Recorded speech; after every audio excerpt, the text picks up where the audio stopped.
afternoon, evening, whenever you're watching this. Hi! And can you guys see? We changed locations. It's much brighter, much earthier. I've missed you guys, and I hope you guys are so well. Welcome to episode 6. And we have a lovely lady here with us today. You know, we're always talking to ladies in the front. So her name is so pretty, but I do not want to make a mistake. Khulekani. Yes, perfect. Khulekani Mayisa. That's it, girl. How you guys know me and names. Like, how pretty is that? Welcome, my baby. Thank you for having me. You look so cute. Thank you. I'm so glad you for giving me your time. So, baby, you are tell these people what you do. Oh gosh. So I am a writer, director, editor, and photographer. Back in the day, I was in front of the scenes. I started in the industry as a, what do you call it? A video girl? Music video girl? You know, I was 10 years old in my first music video. Then I did voiceover. Whose music video? Oh, girl. What are you guys doing? So Kabelo had another group after TKZ called Blackjack. Okay. And this was when he was like really pushing like the gospel music, but also infusing it with kwaito. All right. So yeah, I was in that music video. It was called Good Life. Oh. And I starred in that with my mom. Oh. Yeah, so that sort of kickstarted my career, I would say, in a way. And then I did voiceover work for a children's program on SABC 1. Got discontinued after a couple of years, but yeah, it was called Justice Gang. And then, yeah, I kind of just like paused from the industry, mainly because I just didn't have support from moms. Yeah. So I kind of just had to bury my head, do my schoolwork, and, you know, just be a hard worker. And then I fought for film and television, to study film and television after matric. Yeah, no, if there's one thing about the industry is, especially with our parents, they want you to have a stable job that's going to sort you out. And I get it. Now that I'm in it, I get it. I started being a corporate girl because, and that's how I always say I got to start doing this because, you know, you always have to kind of open up your own avenues in this space. 100%. So tell me, honey, when you walk through your can you walk us through your creative process when approaching a new project? How do you develop your vision? So the good thing is that like I just think in pictures. So I still do facilitate at the Market Photo Workshop, and I did an exercise that I found online because I was so fascinated to learn that people don't think in pictures and vividly. Some people think in numbers, some people think in black and white. And I was fascinated to just, you know, see that play out with the students. So I think in color, babes, or like in paintings, whatever I think I can visualize.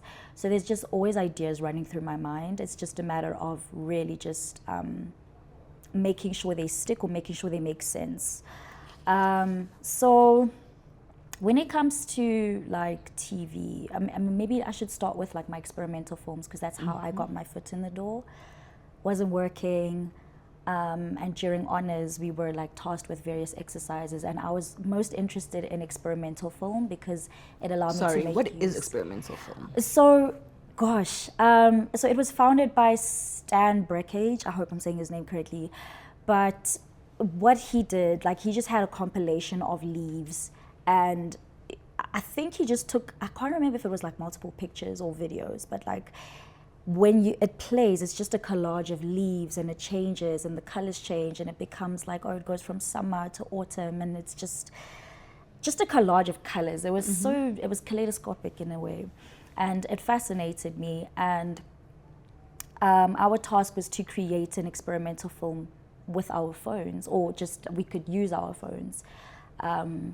And I didn't think of it as a device that I could actually make films with at the time. I thought I needed proper resources. I needed a camera and I didn't have one at the time. Yeah. So I didn't really do much. I just used the cameras that were available on campus. But that really changed the trajectory of my career because I didn't know it at the time, but I made a really important piece about menstruation. And it was my lecturer who kind of planted the seed that I could be a director. I didn't know I could be at the time. until she planted that seed. So there I was just playing. Okay. I made a piece about menstruation, and my lecturer planted the seed that I could be a director, and you know, I hadn't seen it up until that point that maybe I could be, because I had a lot of self-doubt. But what I liked about honors is that it allowed me to play. So with that, it was a really sporadic process.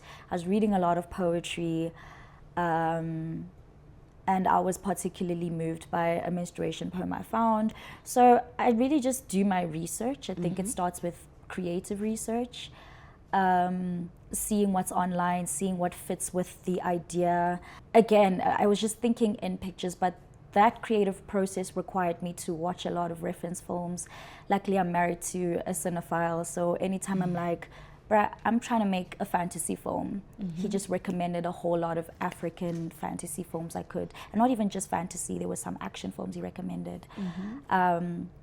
So I just spent my time watching as many fantasy-related shows, and not just films, but shows as well. I rewatched Shaka from the 80s. And then I watched the new one just to see how it fares. That was really like a really great jump and leap that it took, and I loved it. But yeah, it starts with that, just watching, and then at some point I realized, okay, I have to put together my treatment to piece together some of the stills that I get from these, some moments that make sense for our film. And yeah, from there, it's just really, I had a co-director for this film. So it was also just like running a lot of ideas through them, because the director was also the writer of that script. So we were spending a lot of time on the phone. And yeah, I think once you get to pitching, you realize, you know, you've had feedback. Tozama Busagwe, the writer and director of Indli Nkomo, is so amazing with giving constructive feedback. And I think it's important to be able to take feedback, because it's what makes it's what makes you better, and it's what betters your process and allows, you know, what you see on screen to and be what finished. I like about I'll say from the film industry on our side is a lot of the times when you do get criticism, they try to say it in the nicest way, Of course. possible. You know, in the other industries, they were just like, well, you suck, so leave. And I feel like our industry was like that back in the day. But I think everybody. I think everybody just realized that this is such an emotion attached thing. You can't. Why? I remember I was busy shooting a show, and I had a bit of a situation. Actually, me and one of the ladies who worked in production, me and her, I thought we were like great. And then just before I was about to shoot an extremely emotional scene, and it was one of those days. It was two of us, so we were just shooting the whole day. We were exhausted, and she said something to my agent, who then called me in a panic, like, oh my God, what's going on? And I was just like, this is not even true, what's going on? But she just put me so much in my head, and she hurt my feelings so much that even like, obviously I did the job and I shot and everything was fine. You're but professional. Yeah, but I was just like, why would you know I'm about to go into this intense scene and then just be weird? The fact that my agent had to call me in the middle of a work day because you're being weird. So like, I'm just like, our emotions are so attached to this thing. You have to put it into consideration. And it's all about delivery. Like, there's a way that constructive criticism can be delivered, and it's quite harsh, right? And you feel like, oh. But I do think that in hindsight, you realize that I don't know, it depends on the person and whether they really do want the best for you. Because some people just want to break you down. I feel like if you know that this person actually has good intentions for me, you will actually listen word for word, bar for bar. Yeah, because as harsh as it can sound, it's actually really helpful for your growth. They know that somebody outside is going to come say it to you, so they want to, let's fix it before we take it outside. But I think delivery is important. Like, yes. with criticism. So, like, because I'm in front of the camera, so we've spoken about how we prepare, and now we've gotten to listen to a little bit about how you prepare. Like, we will prepare for the character. Yeah. Obviously, you prepare for what's around the character. You prepare for like everything else. Yeah, man. And a lot of work goes into this. I don't just sit on a chair and say cut. A lot of work goes into this. No, it's a lot to prepare for, and when you're in your head as often as I am, when you're an overthinker, it can be a good thing in this sense. But what I love about directing is that I've had to learn to love it, I think. It teaches you to relinquish control, to trust people to do their jobs, because as much as you're there to tell people how to execute a vision. Are you one of those directors? Do you stand there on the marked spots and be like, my name is James and I love Timmy? No. And be like, James, this is how I want you to do this. No, honestly, I listen more. I mean, this was my first time on a really, it was my first time directing such a big set with a huge team of people. And the great thing is that we had mentors to prep us along the way to just say, listen guys, this is what to expect. This is what you can, you can get a little bit overwhelmed. You are going to be stressed, and it's a high stress situation. But you learn that you can handle the pressure. In front of people, you can't crack, If you need a moment to breathe, just say that. Just say, okay, I just need to think, just a moment. There are some intense moments that can happen because you're running out of time and we need to finish the scene. And if we don't get the scene, you're just worried about whether you're going to ruin. It's a lot of pressure. But I do think that I think the best thing is to listen to your team, because your advisors are your assistant director. Yeah. It is your script supervisor and the various HODs, so production designer. But the ones that you're in communication with a lot are the assistant director. I want to now ask you that, because you're saying your team. How do you handle creative disagreements with your producers, with your stakeholders? That happens, guys. And that happens a lot. It happens. And because it was my first time on a really big set with Indlu and Nkomo, it was just a matter of really, we had an amazing script supervisor who kind of treated, like she had this like big sister energy, and she came to our defense with so much. So whenever producers were saying, guys, we're running low on time, I had the assistant director and the script supervisor to just do that for me, because I'm quite, like, I'm a very, I'm soft, I guess, in relation to other directors. I'm quite, I don't want to say timid, But I also think try not that's to ruffle the feathers. more time, because you said this is your first big one, the more time that you spend on it, your gut. When you move by conviction, that's when you can be like, okay, can I just think? I had a also moment you're like like, that. guys, this is not my first rodeo. I've done it. We've succeeded. So just I've done it with much more smaller teams, You and see? they're like, you really run into issues because it's just everybody doing what you want. Yeah. When it's producers coming in and saying, I mean, on the day, I was just like, look, we still need the scene though. That's what I said. And I think that's just what every director can relate to, is that, okay, I still need my scene. And we live in a world of overtime. We live in a world of hurry up and wait. We live in a world of overtime. Unfortunately, for the one that we did last year, the one we shot, there was just no time for overtime. But also, is there budget or not? There was like, is there budget or not? There was not enough of a budget, so I can understand why people were going to put their tools down as soon as time was up. Because things people don't realize, like, oh no, you guys are just an hour late. In TV world, an hour late is like 100,000. Yeah. Depending on what you're doing, it's like 100,000. Yeah. It's and this or is a me couple, talking. A couple 10,000, depending on. Depends on the Yeah. Because you're renting this house, you're renting the space. Exactly. The owners are coming back. But I have to be honest, like on the last day, we did not finish the scene, and it was it was going to be this big bang. That was going to end off our film in such an incredible way, and we didn't get to finish the scene, and I was distraught because I was like, oh my gosh, I think I've ruined the story. But I was stressed. I was feeling the stress, but I couldn't show it on set. But in that high stress situation, I just had to be like, listen, I just need a moment to think about how I'm going to end this off in a new creative way. Thankfully, Ospe, our amazing script supervisor, was like, girl, if I have to give you any advice, I would say do it like ABC. I don't want to ruin the ending for those who have yet to watch it. Yeah. And I was like, no, there's no way it can end like that. But I really sat and thought about it, and I was like, but we don't have any other choice. We're out of time. And the thing is, it's not even just like the team that's working with you, like doesn't like you or they don't want you to succeed. It's just that very, very rarely will like a lot of the people in our industry, especially behind the scenes, a lot of them are freelancers. Yeah. So it's not like they work with this specific company, and so they're like, hey, last week I was working with somebody, they told me this and this and this, they didn't pay me, so I have strict rules that I do not do extra work without overtime. 100%. Like I used to go to set sometimes with my own hair or my own shoes.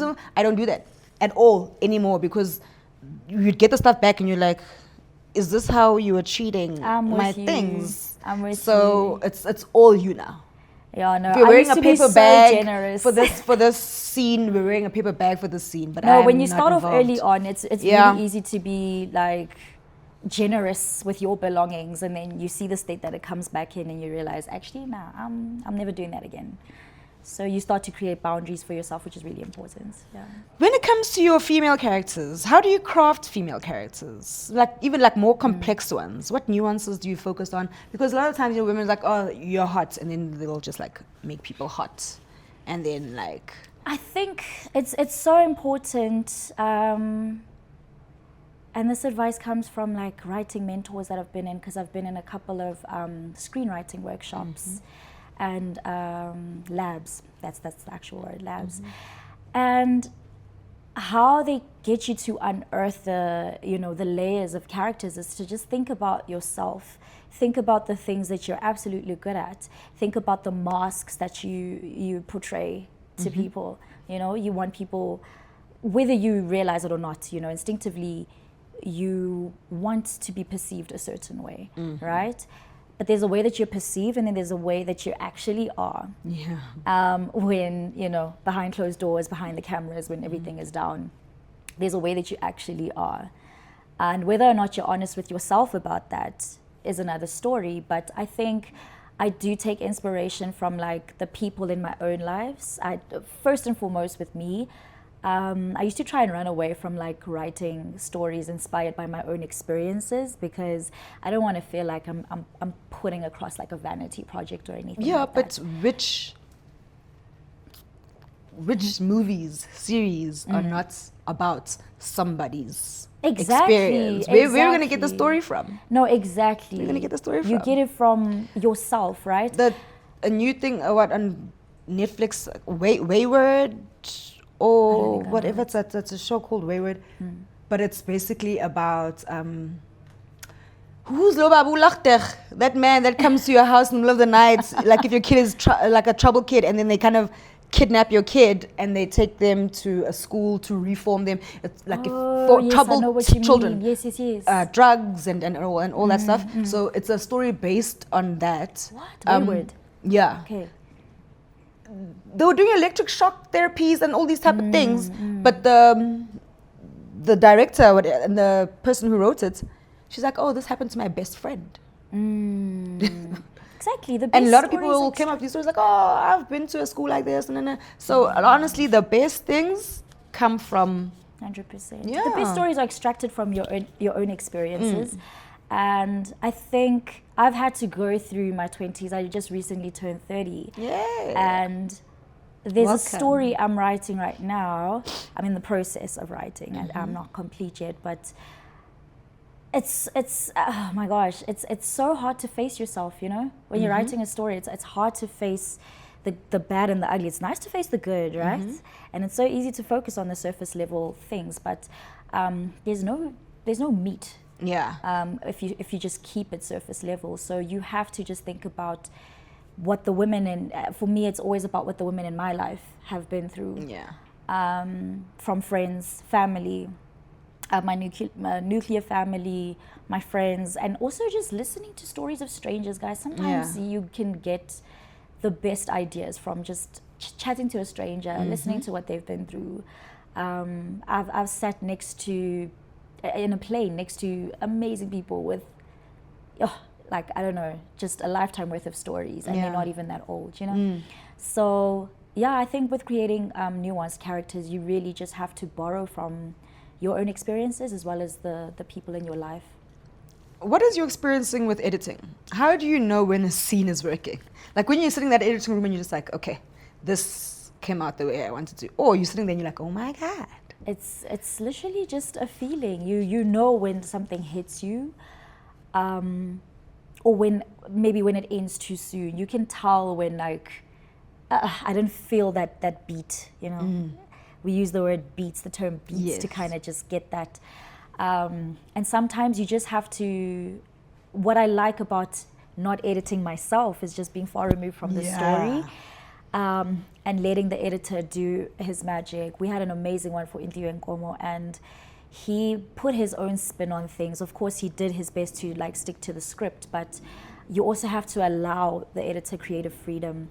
But if something's not working, I'm going to be honest that no, I feel like I'm not getting the feeling that I need from this.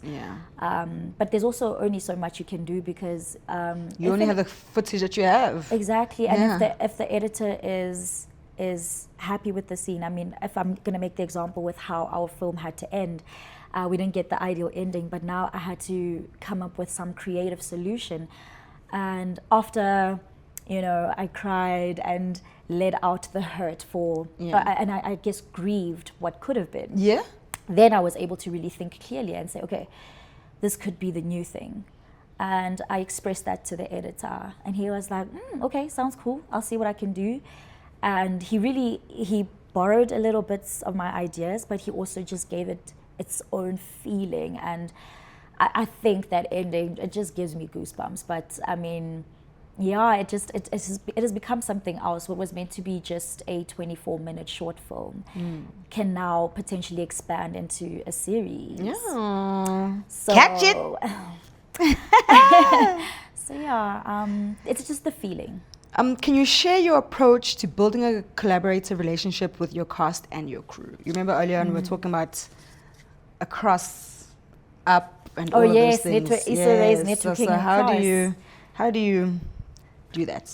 So it wasn't easy for me at the beginning. I'll be honest. I used to think I was a lone ranger and I was going to do everything myself because I was a control freak. And it's so ironic. I was a control freak, but I didn't realize I was a director. It took someone else to make me aware of it. But once I leaned into that, it was a little bit easier to ask for help. But I asked help from people that I knew directly.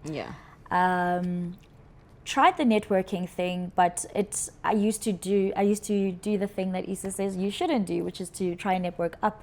So I used to approach people that I felt could mentor me, or people that I could shadow, you know, which is not a bad thing. It's very important to just put yourself out there, but you're not always gonna get the response you want, and that's okay. Those are not meant to be. I mean, the mentor I have now is not somebody I went into the relationship thinking she was gonna be my mentor. I used to ask her a lot of questions. I still do. And she's always available to give me the answers that I need, you know? So it was organic like that. So I think, just being an organic relationship. And I think, having a mentor in something like directing, it's not like in business where a business contract is a business contract is a business contract. It's just always going to be kind of be written the same type of way, same type of language and all that. Having like a mentor when you're a director, it's like you have these ideas, they have these ideas of what they think your ideas should be. And like, how do you manage all that to be like, okay, I'm taking their advice, but I'm still staying true to the writing that I brought here and the idea that I brought here and how I want it to be executed? I think the best advice I received was take what fits, leave what doesn't. And it's so easy. I use that with church. All the time, literally with everything. I used to be the kind of person to absorb all the feedback that I'm getting, and that would make me just second guess myself, because I would write something and think, oh, this is amazing. And then sometimes I'd receive that feedback, not all the time, but sometimes I'd receive feedback, maybe it's multiple feedback about one thing, and it's like, okay, maybe I'm not as good as I think. But people also, over time, you just learn to take what applies and just, there's a conviction you have about what works and you stick to that. I think also what people maybe don't realize or maybe even don't consider is that I always say these things, we don't grow up in the same house. Yeah. So you could say your idea to somebody, but because they do not relate in any way, shape, or form, they're like, oh no, I don't think this is going to work. Then you say to somebody else, they're like, oh my God, I see what you're saying. Exactly. I see what you're saying. I used to be quick to discard like any sort of form of helpful feedback, which is arrogant, right? Like you think you know best because it's your project and it comes from your mind. But I had to learn to humble myself and be like, actually, you know, people could give really useful advice. Oh, I'm a question asker, let me tell you. Yeah. I'm ask you a million questions. What's this? What's that? What's that? Tell me more. Tell me more. Exactly. And having that approach to your writing is so, so helpful. But of course, you just have to develop a trust with the person because it's not just anybody you're going to ask. I do believe that it's important to ask people you trust. Yeah, don't just go ask a person just because they're there. You don't care about this person's opinion. Why would you ask them? Also, it's somebody that might not even be the target market. So they're going to come with their POV and you'll take it. But you're like, it's fine. Maybe you're just not the target market. And it's okay. I'm going to, you know, it's good to seek advice from all kinds of people. But yeah, take what applies, leave what doesn't. I think that's been helpful for me. Yeah. Okay, and my last question to you, my darling. Like this little chat has just been so calm. It has. Which is, you know, when you're on set, you look at the director, you just do see this calm person who kind of knows everything that's going on. It's kind of super in control of the situation. Look, that's the demeanor I give from what I've been told. I think that's the demeanor that I think majority of directors give, but then the chaos is like inside your head. It's internal based. Yeah. So you see the chaos, it's internal. Look how calm she is. Because you got to come to set as prepared as you possibly can be. I feel like if you as a director don't trust yourself, we're not going to trust you. Exactly. We had a director who used to ask his AD stuff so much all the time. We even had a running joke. It was like, oh, we could change this whole script. You just tell the AD a thing or two. We could change this whole thing. I don't think there's anything wrong with asking questions. Yes. But I think the thing is like the AD would say something and then he would actually change it. And I think one of the sound guy went to him and said, "Bro, you're here for a reason. Stop this." No, Trust I think your gut. that happens when you're unsure of yourself, which you can start out in the industry very unsure. So once of you got shouted at by the sound guy, the next day you came in and was like, you know what? My vision is my vision and this is how we're going to carry it out. No, and everything was just so much better for everyone. In my early directing days, I had to be told by an old friend at the time, she was like, dude, you're here to direct, eh? You're not here to let everyone walk all over you. You're here to do your job as a director. I'm like, oh yeah, you're right. You know, but it's so weird. I had to I always relied on like external voices. But you know, over time you learn to trust your own voice. But I don't even think it's just me trusting my own voice. It's me just connecting with the source of creation himself, the creator. Like you just have to have conviction that this is going to work out. That this is going to work out. So, what is your piece of advice that you'd give to aspiring female directors and writers looking into breaking into this industry? Sure. I don't know how to like summarize all the pieces of advice that I've, you know. Of the pick one. Pick one. Yeah. Pick two. To somebody like just trying to get their foot in the door, I would say just make the best of what you've got. That's advice my gran used to give me all the time because I used to stress for school projects because I always felt like I don't have enough. And that sort of mindset followed me even into varsity. Like I told you, I felt like I didn't have a resource when I had my cell phone. Make the best of what you've got. And I think as far as you can help it, just try and get used to, it's a hard one because how do I explain it in a way that makes sense? But it's like, make peace with rejection. I say this all the time. Because it's just part of the process. You can't be the best that you're going to be without it. It's just. And as I said, not all of us have the same culture, not raised in the same house. So there are multiple people who are not going to believe in what you are. Exactly. And that's why you got to have that delusional faith that no, I'm gonna be that girl. Like I've decided that I'm gonna try my luck at writing. So I have my little diary of a story that I wished could have been told. 100%. And I've just started writing the synopsis of it, and I'm like, even if somebody will be like, oh, this is so weird, why would you? I also know that there's like a nation of people who be like, oh my God, I know what she's talking about. This is such a big thing here. Exactly. Yeah. And I do feel like it's not far-fetched for actors to pivot into writing or even directing, because you guys how many directors and writers do we see go onto a screen as well? No, exactly. You guys are connected to what's on the story, text. So you have a different relationship with it, and you come with your different POV. So it's not far-fetched that you're going to end up as writers or directors or both, you know. But yeah, my advice would just be try your best to get used to rejections as soon as you can, because I mean, I'm not saying deny what you're feeling. Don't deny the hurt.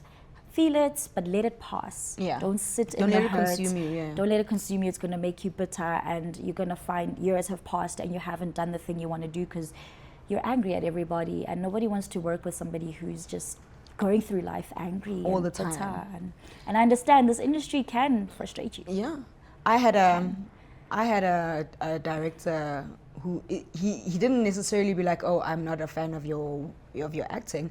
But just the way he would talk to me in between scenes and stuff like that, I was just like, oh. It's condescending. Yeah, I was like, oh, this man's definitely not on my side and all that stuff. And you know, while I was on that show and stuff, I would be like, every time I'd see him on set, I'm like, and then the left the show, started doing other things, you know. And sometimes that little thing will play in the back of your mind. And then I was going to the premiere of a movie that I was in. And on the drive there, I drove past a set that was shooting, and I saw him there. And I just said to myself, I'm like, that is the person who said I'm never gonna crack it here. Look at me cracking it. So it's just like, this is just one person or even multiple people, but there are also other people who are gonna see something great that they cannot see. And also, it was my first job. I had never had any training. I was learning on the job and all that. I don't even think you should be defending yourself like that. I just feel like there's always going to be somebody like that to some degree, trying to plant a seed of doubt in your mind. But it's hard not to internalize things like that, but right? Do you know what's also crazy? But you don't have to. But you know what's also crazy? Also, look at the person who's judging you. Do you want to actually do what they do? If you're not inspired by that person, don't take it.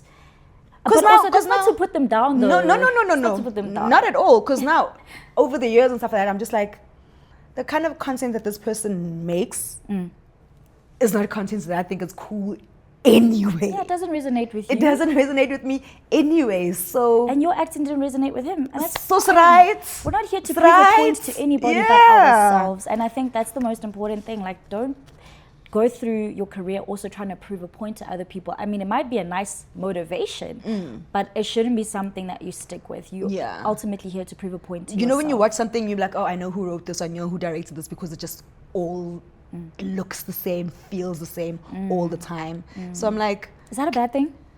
It's a style. I hear it's a style and all that, but I feel like... maybe as an actor...